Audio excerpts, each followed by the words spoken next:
I'm your host, Riem Zin Labidin, and you are listening to Tech Tag Podcast.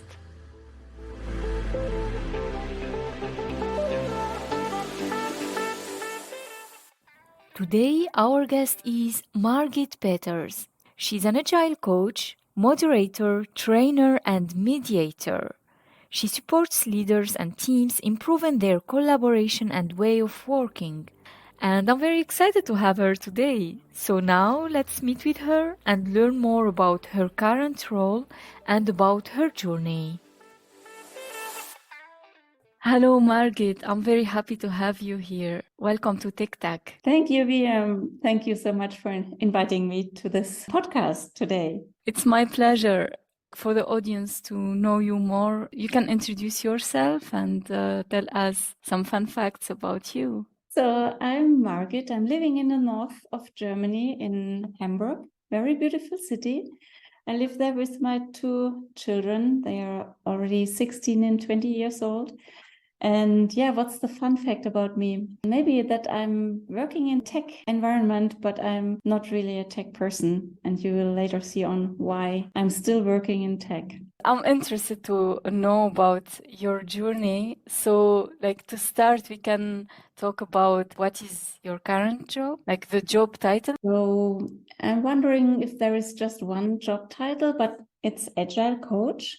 That's a pretty new profession in tech. So I'm Agile coach and also Agile organizational development consultant. So I work in tech field mostly and help the teams and the leadership to work in a good and transparent way. Cool. And I think we need that. Let's go back a bit and to see what motivates you to start this and to go towards this path.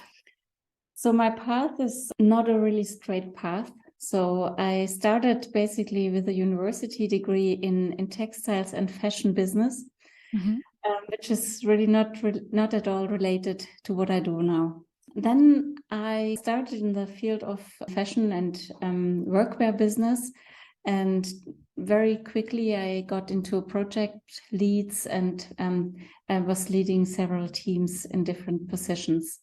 And that's where I developed my favor on working with people. And I realized that I like to develop people. I like teamwork, and I like it when people work good in a good way together. And that motivates me, and also motivates me when people like their job and they're happy in their job. And when I can contribute a little bit to this, then it's worth what I do. Yeah. Did you follow some trainings or how it was? So when I was still working as a department chair in a big company, I started already doing a training to become a business coach. It took about a year training on different weekends and work days. I did this training next to my job. And that really fascinated me because I learned so much about people and about behavior of people and about how someone can change their behavior, but also how difficult it is to change a behavior. Working as a coach or learning how to be a coach really fascinated me, and it also brought me a lot of eye-opening situations, and I learned a lot about my own life. That was one of the trainings I did. And then I also did several trainings on organizational development, on agile organizational development, and change management, and also becoming a good moderator for workshops. So I did a lot of training step by step. And my latest training, a bigger training, was becoming a mediator, which is a person who helps teams and people to find solutions for their conflicts. So for me, my job is constant learning. There is never really an end. There's always something I can learn, and every time I learn something, I can try something else, and it's a continuous development of my own person. Yes. And is it like also involves the psychology of people and learning about also yourself through that? Yeah, it's a lot about psychology, I would say. It's a lot about learning how different people are. I never really was aware about so many differences and so many different values and so many different needs and beliefs, and how important it is to understand more about each other, because no one has the same thinking as oneself. And that's why it's about psychology. But I wouldn't say it's all about psychology. It's a lot about common sense as well. Maybe back a little bit to my steps in my life, in my business life. I stopped working at this big company in 2015. So since then, I'm working as a freelancer. And this is something I really enjoy as well, because I get to know a lot of companies. And it's a lot about the person and individuals, but it's also about the culture of a company. And I see so many differences when I work with different teams and different organizations, how different people react and what their values are and what they think is a good job and what they think is not good in their job. And there are a lot of similarities, but there are also a lot of differences. And when I work with a new company, I have a new customer, and it's always very important for me to understand how this organization works and how people work together. Mm-hmm. And like when you started working as a freelancer, you mostly work with tech companies, or was it like still not? In the early beginning, I tried a lot of different companies, but it was very quickly that I ended up in tech, because there is quite a big need. And that is one reason. And also that a lot of companies start to work in an agile way. And in working agile, there is a role of a coach in the teams. And tech companies, they started very early already to have this position of a coach in teams quite often. And now I think other companies out of the tech are also opening more and more to see the value of having a team coach.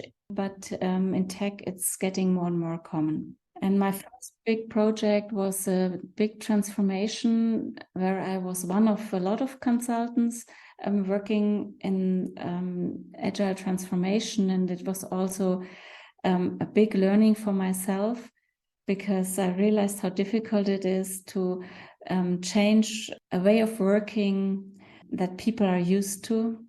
And now that they are asked to work in a different way, it needs a lot of time, a lot of discussions, and a lot of workshops to work with them and to realize the benefit of a new way of working.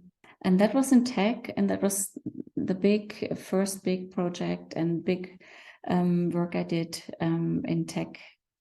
That was a big company.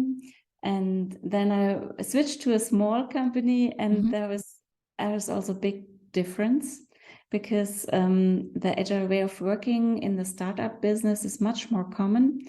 And it's also a different way of leadership that I met in the smaller companies, and I learned a lot from the small companies, also for my work with the large companies, because I realized how work can be different and how motivated people are in their work when they are really committed in the topic and they like the product they are working for. And that's so important to see the value of the each that people are driven by.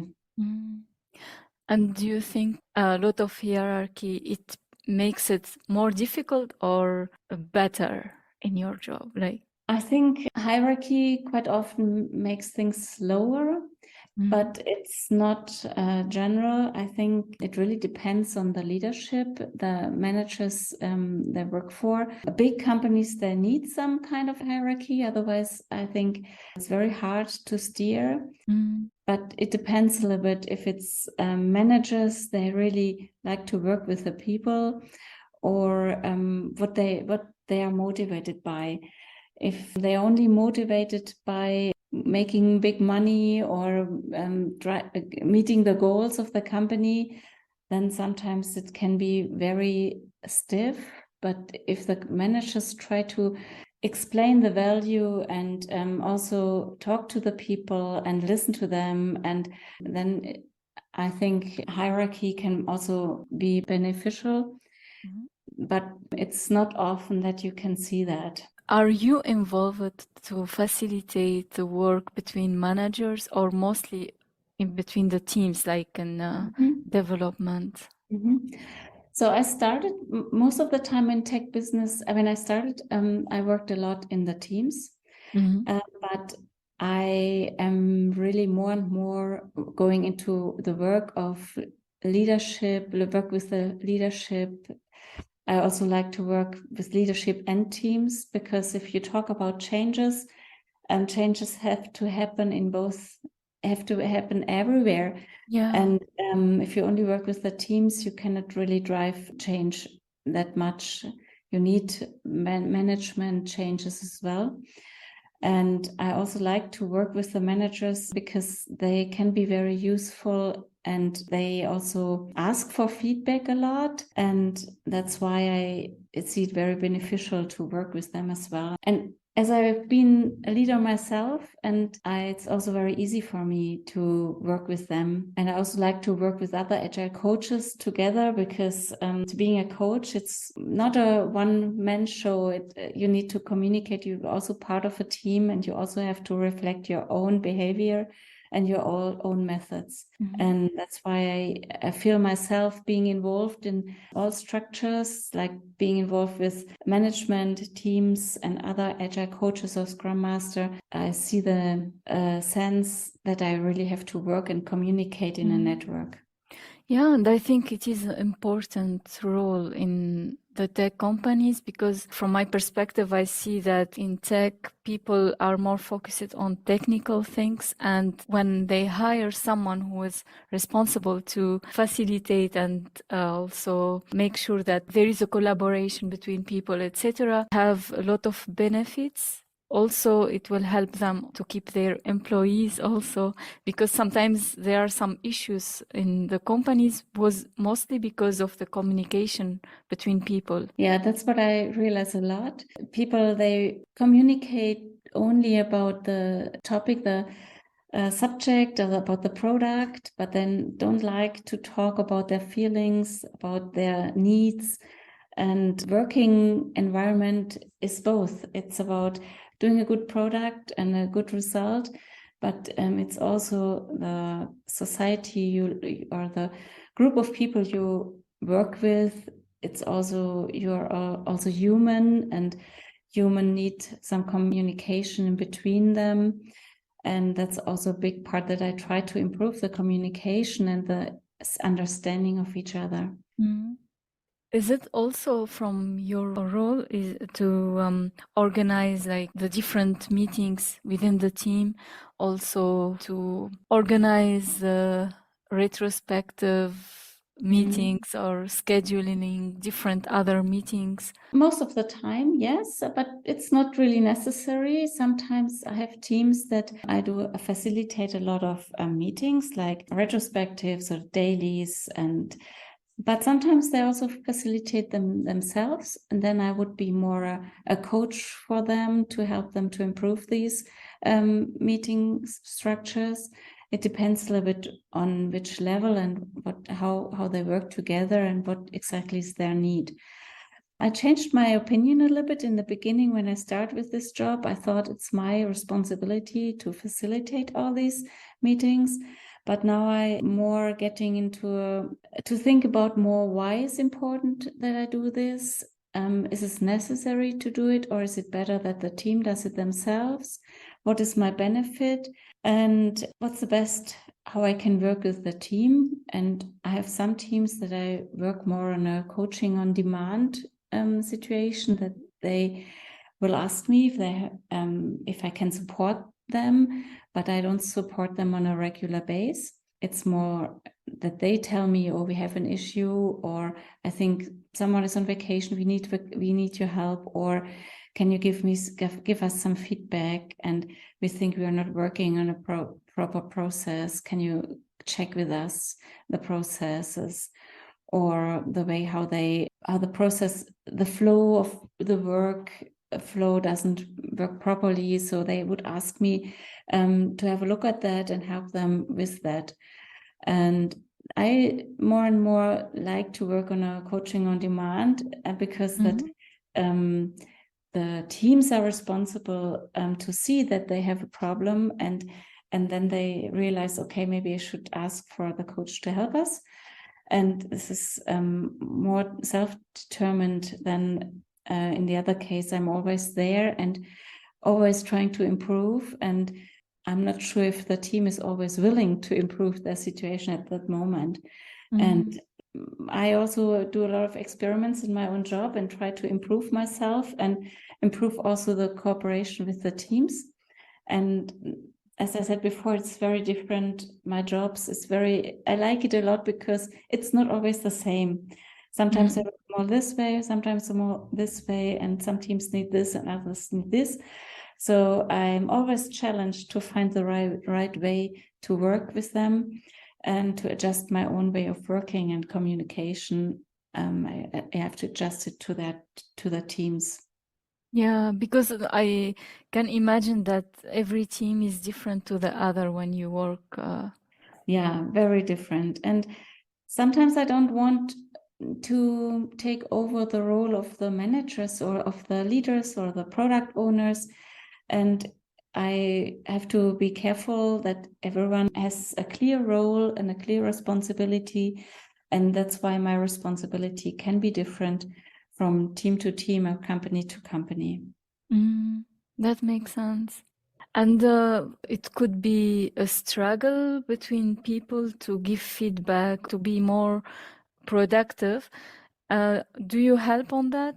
Oh, yeah. I think feedback is a very important thing in daily work. There are different methods in my way of working that I help them. For example, I sometimes ask people to say it in their own words, or I ask, can you tell how you feel about it? And I ask people if they can explain or give feedback. And I try to bring people to also talk about their needs and help them to give feedback, especially if it's a critical feedback. Everyone is struggling, or a lot of people are struggling, and giving a good feedback in a way that they don't hurt the other person, but still that they make the other person aware of what they feel about it.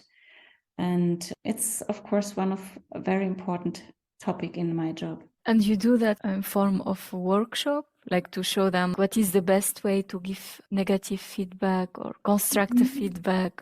Of course, I sometimes give a workshop on feedback, but I really prefer to implement it more in a daily way of working because it's more efficient.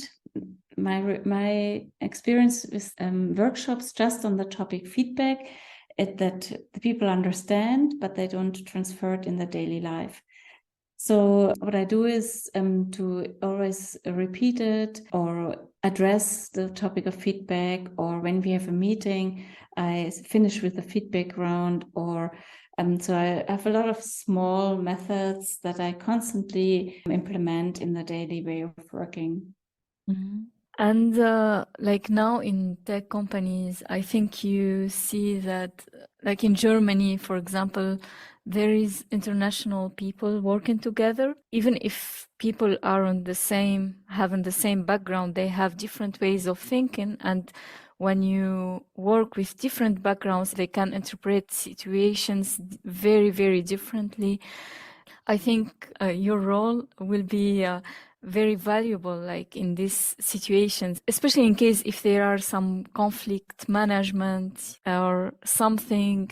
How do you do that with people? That's a good topic that you talk about, VM, and it's something a lot of people, they don't think about that so much. A lot of managers do not think about the different cultural experience that people bring when they work in one team. Very often they only look at the qualification, but it's more than that. And I think when I work with the team, I always try to implement in retrospectives or in workshops that I always try to open the eyes about the differences of the people. If they are from different country, if they are different places in Germany, different experiences, everyone brings their own personality, and to take time in some different kind of meeting settings about learning from each other and being curious about each other and trying to understand each other, it's something so important, and it makes work so much easier. And that's my job, to really look at these and realize about the difficulties of individuals in a team and the differences of and they are facing in the team. And whereas I have sometimes no idea what they are programming or what kind of product they produce, maybe I understand the product, but I don't understand the way to get there, the code and everything. But that gives me the time and the freedom to watch the people and not the results, to see how they behave and realize how they work. And what is really challenging, I think, is now, and that a lot of work is done on a remote way of working, and it makes it very difficult for us, the coaches, to have to get to know more about the feelings and about how the team really work together.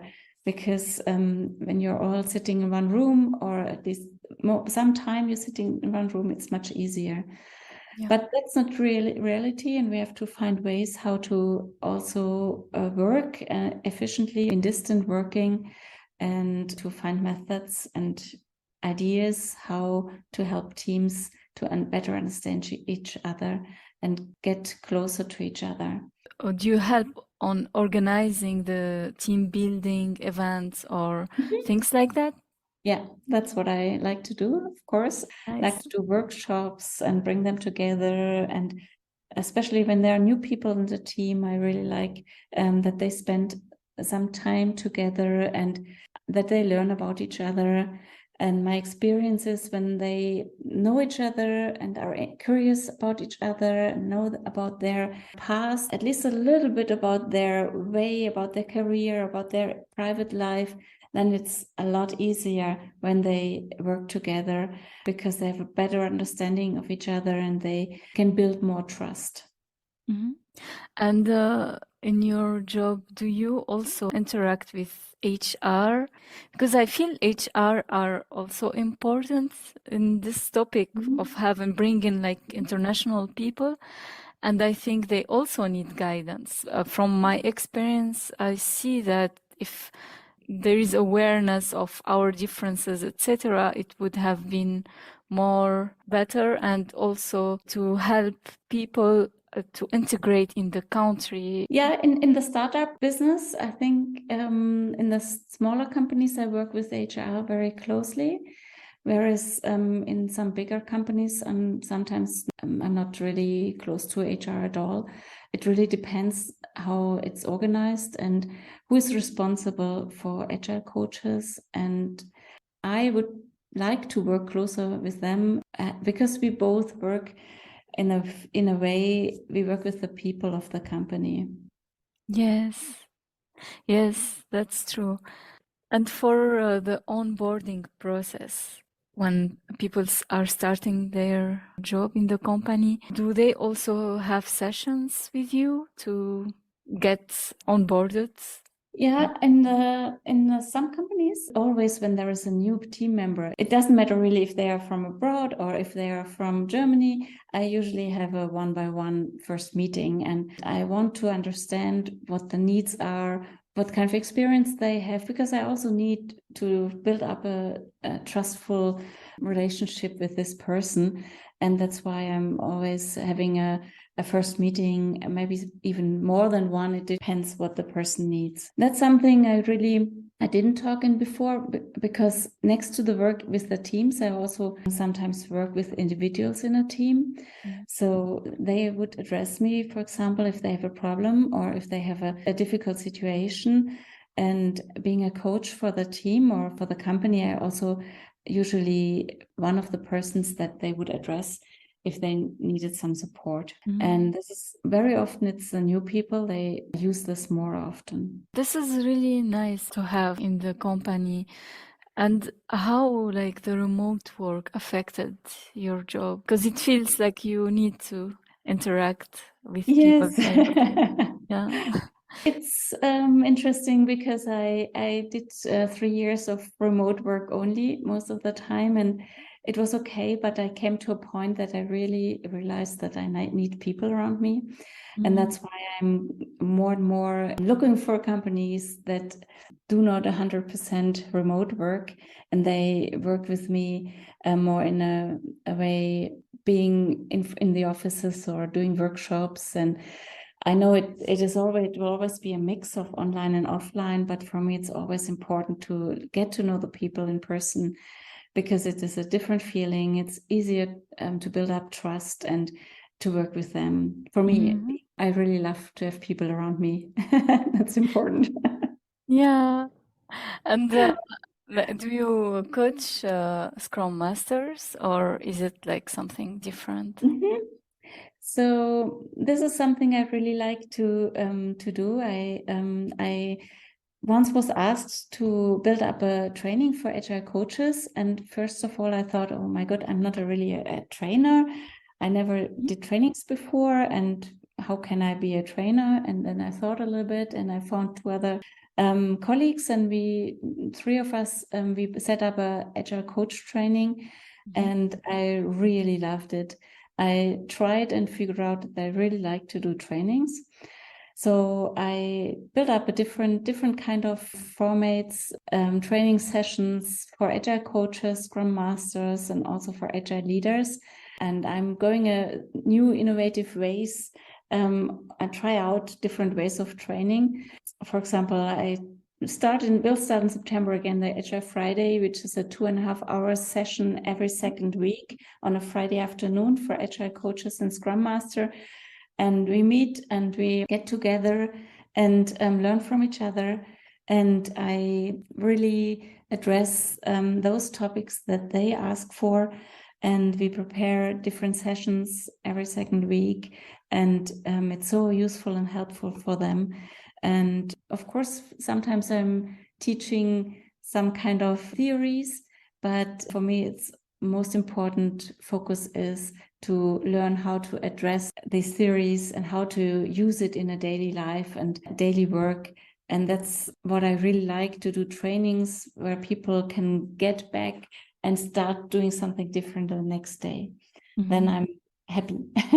Yeah, to see that you have an impact in others' life. Yes. And I think also agile coaches are sometimes lonely in their job and they need a network. They can address their questions and their situations. And that's what I offer with this group. Every second Friday, they have a place where they can address their problems, also ask questions how others do it. And so it's a mix of supervision, intervision, and also training. And it's very, very useful for everyone who participates. And this will help them in their own role, or how it is? Is it like the part of the Scrum Master to facilitate between like the work within the team, or also the, let's say, the technical way of? I would say it depends a little bit on the background of the Scrum Masters. So I start in the beginning that I'm not having a tech background. So it's difficult for me to help them with their work and the process in the way that I tell them how to do it. But although I don't know, I'm not an expert for that, I can help them how they can find a solution together. So I believe that a lot of knowledge is in the tech people and they have a lot of ideas. Maybe the team has different ideas and my challenge is to bring these ideas together, and they make a decision how to do it and how to improve their work. But there are other Scrum Masters or Agile coaches, they have a tech background, and that's why sometimes they are deeper in the processes and also have a better understanding on how the work is done. And that's why I think both ways of working, there is no right and wrong, but it's a different way how to work with the teams. And I think both is okay. And when I work with Scrum Masters or other Agile coaches, I try to open the perspective, also go into reflection, and that they learn a little bit of psychology of their teams and how to deal with conflicts. And sometimes they come and say, I really like to work with people but when it comes to conflict, I don't want to work with them. It's very difficult for me. And then we go into reflection and we talk with them and help them to find a way how they can deal with conflicts, and they shouldn't be so afraid of it. And that's what we also talk a lot in these Agile Fridays.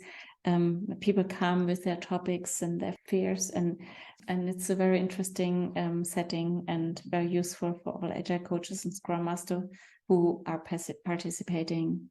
I see value on coaches when they are in the team trying to understand people as human beings, mostly than going deep with them technically, because I feel that with a group of engineers and someone goes and try to organize their work and then they start to suggest technical things, it will be they will participate on the conflict. And if you are outside of this technical circle, you can people will accept more. This is from my perspective. I would accept it more from the person who doesn't participate on the conflict and try to understand as human being without like seeing how much the person is trying to discuss the technical ideas, etc. It's mostly about like to being tolerant or accepting others' ideas and different perspective. And it doesn't matter that who is right. It matters that people are heard and understood. Yeah. And that's also my understanding of being a coach. So I'm helping others to find a solution, but I'm not giving the solution to them, because my own solution might not be the right one for the team. And it's not important if it's my solution. I think it's important that the team's solution, or when I work with leadership, it's important that the leader finds a solution for him or herself, and not I tell them what to do. Yeah. But to be honest, it's also the most difficult part of my job, because we are trained to always think in solutions. And so when someone addresses me and say, I have a problem, in my head, automatically, there will be a lot of solutions for these problems coming up. And in the beginning, when I was working being a coach, it was very difficult to hold this back and tell myself, no, it's not about my solution ideas. It's about the person's solution. And this might be completely different. And sometimes you see someone says, for example, my solution is this, and you feel in your head, oh my God, this is such a stupid solution. That's the automatic reaction. And to really don't judge the solutions, because I have so many experiences in a positive way that in the first row, I thought that it doesn't make sense, but it doesn't make sense on my perspective, but my perspective is not important. And then it worked perfectly. The person's solution worked perfectly because it was that person's solution. And I learned so much in my experience being a coach, that it's not important to agree with the solution of a coachee. It's not important, but it's very difficult in the beginning. Yes, it is difficult. Yeah, I can imagine. And VM, what kind of experience do you have with Agile coaches and Scrum Masters in your way of working? Because you're on the other side, you're a tech, and you can tell a little bit of your experience and also what you need, what kind of support you need from an Agile coach. I have different experiences. I mostly worked with Scrum Masters, to be honest. Mhm. And I liked it when the person was really facilitating our work. Mhm. But there are some situations that I dislike it when in retro sometimes we wanted to discuss and everyone got triggered in a topic and we want to discuss, and then the Scrum Master asks us that oh, time is over, we will not let's schedule another meeting or something. And I know that it could be better to schedule another meeting, but we are triggered. So after the retro, we will not feel better about it. Mhm. And yeah, I feel like I like it when there is a person who is helping to move forward better than giving input. This is maybe many people are thinking the same or not. I'm not sure if it is a common way, but for me, I like to be productive on technically, and also during the daily I like to feel that there is someone who is helping on like making sure that everyone is fine. I like this also. Mhm. And if the coach sees that we are having some difficulties communicating our ideas, I think the good way that would work with me is that coach would ask me like if we can have one-on-one session to talk, or like a meeting to talk together about it. It's like I would feel seen, that Mhm. it's yeah. So you feel more trustful and you feel more secure when there is a coach or a scrum master in the room who has a clear role, and you know that in case you have a difficulty, you know there is a person who is seeing it and addressing it. Yes, I think I would like that. I know that it wouldn't be an easy job for the coach to be able to make people trust them, because it's not easy to have that trust, because I don't think that I would trust directly. So it depends to how the person makes me feel. Like, for example, if the person is really like, I can feel that they are trying to facilitate the work and yeah, what's going on? Why do you feel you are blocked in your task? Should we talk? If they talk like this with me, I would feel comfortable, maybe. Mhm. And it depends on the way how they talk to me. And this is why I think that being a coach, like, it's not easy to be a coach, because it's really with people, different psychology, different perspectives, and yeah. Yeah, and you said about trust is something that you have to work for as a coach, and as everyone in the team has to work to become a trustful atmosphere in the team. And sometimes only saying one stupid thing can really change a trustful situation. And we are sometimes not aware of what we are saying or doing to others without wanting to say something, but it can change the situation. And having a trustful situation in teams or in relationships, it's a way, it's a path. It's not a yes or no. It's always an Yes, ongoing thing. Yeah. you're right. Yeah. Um, is there something else you would like to share? I think that's all. Yeah. If anyone has more questions, please don't hesitate to contact me. I like to talk Yes, about how it is being a coach, and yeah, it's always open. it's very interesting. I feel that your role is important in tech companies, and I hope that many people will be aware of that, and this will change, because I don't see many companies are doing that. And yeah, I personally see it as something valuable. At the end of this session, would you like to give an advice for people who are starting their journey? Which advice would you give to your younger self? Because like it's the image of the person who is starting their journey. Or The advice that I would give is being patient, because I noticed when I was young, I was very nervous about do I do the right studies? Do I do I start in the right company? There are so many decisions to make. And I realized, looking back, there is no right and wrong. It's just doing it. And if you have a bad feeling and things are not going well and you feel that something is not right, then change it. And also, but be a bit patient. Sometimes when you start a new job, you're frustrated and you're not so happy because you expected something different. But take your time, learn the company, learn the job, and it always takes some time with a new job, a new company, to feel comfortable with. And that's something I would give. And there is never one way of your career. For me, I changed so much. So I told you that I started with fashion, and when I went to university, I already thought about going into psychology. That was also an option.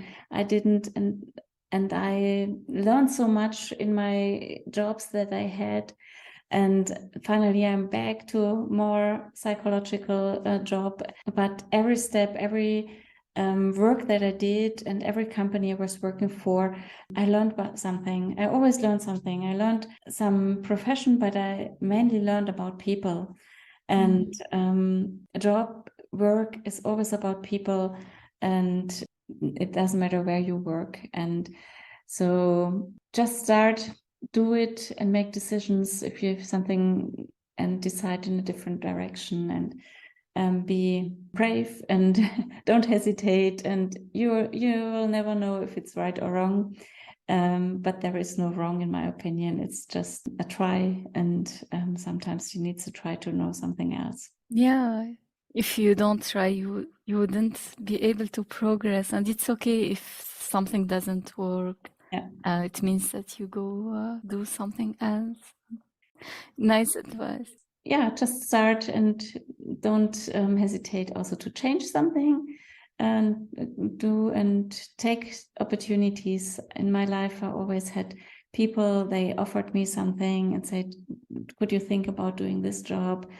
And first row, I said, oh, really? Is it mine? And then I said, okay, I will just try.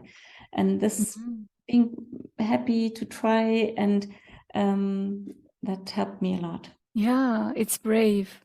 And I think it's like with this, if you try it and you face your fears, later you will thank yourself that you made it. You realize, even like in the way it feels difficult, but then later when you feel, yeah, now I am in the right path, it feels good and you feel grateful about your achievement. Yeah.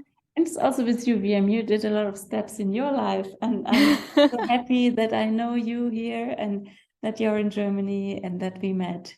And thank thank you you. so much for inviting me for your podcast. It's my pleasure, and thanks a lot for your time. And I'm very happy to know you also. And I want to mention it, even it's not like related to the topic, that like the first time I experienced it to be in Christmas dinner was with you, and I have been doing that every year with you and your family, and I really appreciate that. I felt welcomed, and it means a lot to me. Thank you.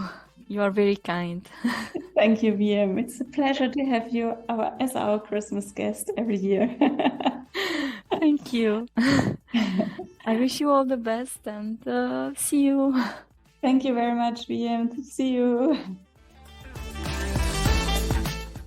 I'm looking forward to our next episode with a new guest and new inspiring story.